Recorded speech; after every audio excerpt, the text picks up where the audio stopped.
Сновидение – это непрекращающийся поток бессознательного. Этот поток, он вечен.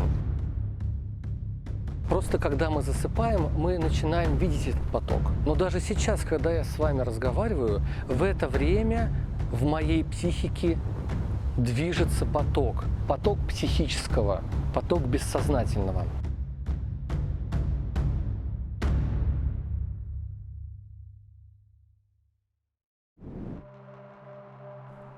Когда мы засыпаем, наше «я» превращается в эго-сновидение. Оно путешествует по мирам, которые раньше были территорией богов и существ. Почему сновидения приносят нам такие странные и волнующие образы? Что происходит, когда мы погружаемся в сон? Есть внешний мир, где нам ясно, что существует пространство и объекты, которые его наполняют. Но во внутреннем мире то же самое. В сновидениях очень важен фон. Мы называем это фоном.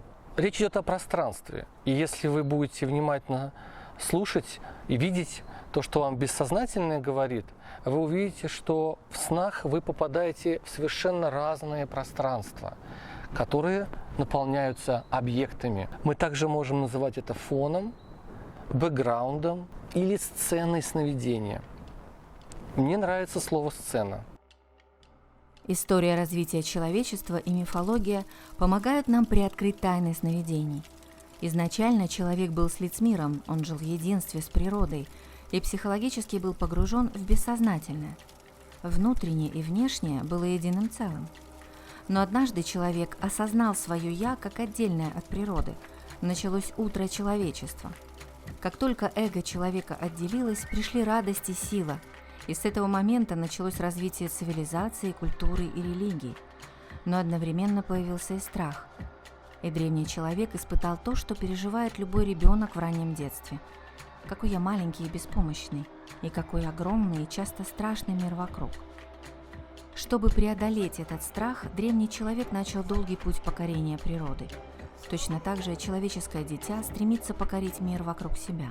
Психологи, которые изучают поведение младенцев, говорят, что зрительно все образы для младенца расплывчаты. Он как будто бы помещен в пространственное молоко. Первый проступающий образ – это образ лица нашей мамы, который склоняется над нами. Это первый объект, который часто присутствует в сновидениях. В глубинах психики образ конкретной матери сливается с образами матери в мифологии, искусстве и в природе.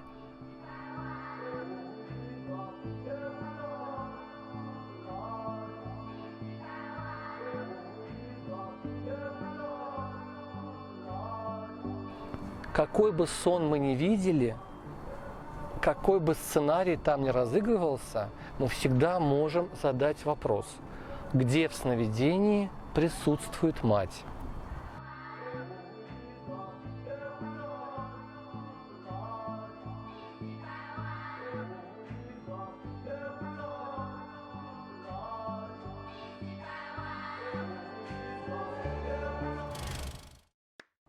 Древний человек видел, что окружающий мир состоит из противоположностей.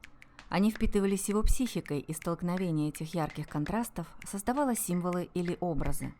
Они снимали страх и напряжение.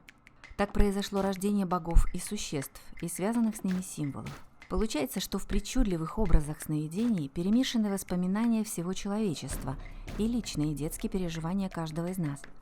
Наши сны наполнены оппозициями – черное и белое, женское и мужское. Противоположность Великой Матери – это Великий Отец или Дух. В сновидениях нас могут посещать иногда отчаяние, страх, чувство безысходности. В одном из таких снов я почувствовал полную безысходность и невозможность что-то изменить. И в этот момент появляется посланник. Это фигура, которая приходит к нам в разных ипостасях, в разных видах. Но она как будто бы приходит и появляется либо для того, чтобы донести что-то нам, либо для того, чтобы облегчить то чувство, скомпенсировать то чувство, которое нас поглощает. В том сне я увидел юношу. Он был в белых одеждах. Он сказал: «Я из мира духа. Я пришел, чтобы облегчить тебе страдания, которые ты испытываешь от несовершенства материального мира». Как правило, что-то в деталях одежды или в поведении, или в теле указывает на то, что это не человеческие существа. В столкновении с проводниками человек начинает чувствовать большой прилив энергии. Это может быть положительный прилив или отрицательный, трепет или страх. Но, как правило, это чувства, которые смешиваются. Я проснулся с величайшим чувством облегчения, как если бы что-то уравновесило мое отчаяние.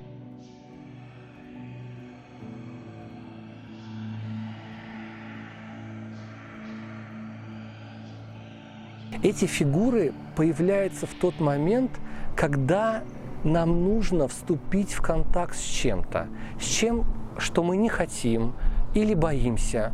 Например, у человека есть какая-то задача, или путь, или призвание, и он постоянно откладывает его. И в конечном итоге внезапно во сне появляется фигура, которая как бы говорит ему: пришло время что-то поменять, пришло время двигаться своим путем. Это примерно звучит так: где-то что-то невозможно, но бывает пространство, время и место, и встречи, где невозможное становится возможным.